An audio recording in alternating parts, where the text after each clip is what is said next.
കാണാൻ ഏറെ ഇമ്പമുള്ളവയാണ് പിച്ചള പാത്രങ്ങൾ. എന്നാൽ ഇവ തൂത്തുതുടച്ചു വെക്കുന്നത് അത്ര എളുപ്പമുള്ള കാര്യമല്ല. ഇന്ന് വിപണിയിൽ പിച്ചള പാത്രങ്ങൾ വൃത്തിയാക്കാൻ ഒരുപാട് കെമിക്കലുകൾ ലഭിക്കും. എന്നാൽ അവയൊന്നും ഉപയോഗിക്കാതെ പിച്ചള പാത്രങ്ങൾ വൃത്തിയാക്കാൻ ചില പ്രകൃതിദത്ത മാർഗങ്ങൾ ഉണ്ട്. അവ ഏതൊക്കെയെന്ന് നോക്കാം. വളരെ എളുപ്പത്തിൽ ക്ലാവ് പിടിക്കും എന്നതാണ് ഇതിന്റെ ദോഷം. പിച്ചള പാത്രങ്ങളിലെ അഴുക്ക് കളയാൻ ചുടുവെള്ളത്തിൽ സോപ്പ് പൊടി ഇട്ട ശേഷം അതിൽ മുക്കി വെക്കാം. എന്നിട്ട് മൃദുലമായ തുണി ഉപയോഗിച്ച് തുടക്കുക. ഇല്ലെങ്കിൽ പഴയ ടൂത്ത് ബ്രഷ് ആയാലും മതി.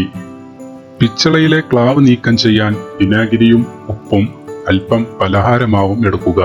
ഇവ ഒരു കുഴമ്പ് രൂപത്തിലാക്കുക. ഒരു ഗ്ലാസ്സിൽ പകുതി വിനാഗിരി എടുത്ത് 1 ടീസ്പൂൺ ഉപ്പ് ചേർത്ത് അതിൽ മാവ് ചേർത്ത് കുഴമ്പ് രൂപത്തിൽ ആകുന്നതുവരെ ഇളക്കുക. അതുകൊണ്ട് പിച്ചള തുടച്ച് 10 മിനിറ്റ് വെക്കുക. തുടർന്ന് ചൂടുവെള്ളം കൊണ്ട് കഴുകി ഉണക്കുക. 1/2 കപ്പ് വെള്ളം ചൂടാക്കുക.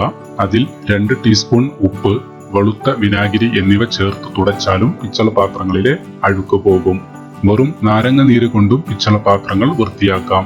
നാരങ്ങ നീര് മാത്രം ഉപയോഗിച്ച് തുടച്ച് വൃത്തിയാക്കി പിച്ചളയുടെ തിളക്കം വീണ്ടെടുക്കാം. നാരങ്ങ നീര് കൊണ്ട് വൃത്തിയാക്കിയ ശേഷം നനഞ്ഞ തുണി കൊണ്ട് തുടച്ച് ഉണക്കുക. പിച്ചള പാത്രങ്ങൾ പോലെ വൃത്തിയാക്കാൻ പ്രയാസമുള്ളതാണ് വെള്ളി പാത്രങ്ങളും. വളരെ ദോഷകരമായ രാസപദാർത്ഥങ്ങൾ ഇല്ലാതെ വെള്ളി സാധനങ്ങൾ വൃത്തിയാക്കാൻ ഉരുളക്കിഴങ്ങ് മതിയാകും. ടൂത്ത് പേസ്റ്റ് ഒരു തുണിയിൽ ഇട്ട ശേഷം വെള്ളി പാത്രങ്ങൾ തുടച്ചാലും മതി.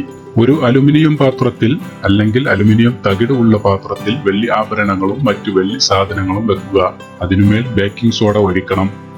ശേഷം തിളച്ച വെള്ളം ഒഴിക്കുക. അപ്പോഴേക്കും ക്ലാവ് വെള്ളിയിൽ നിന്നും തകിടിലേക്ക് വന്നിട്ടുണ്ടാകും. ഈ പറഞ്ഞ പൊടിക്കൈകളെല്ലാം നിങ്ങൾക്ക് പരീക്ഷിക്കാവുന്നതാണ്.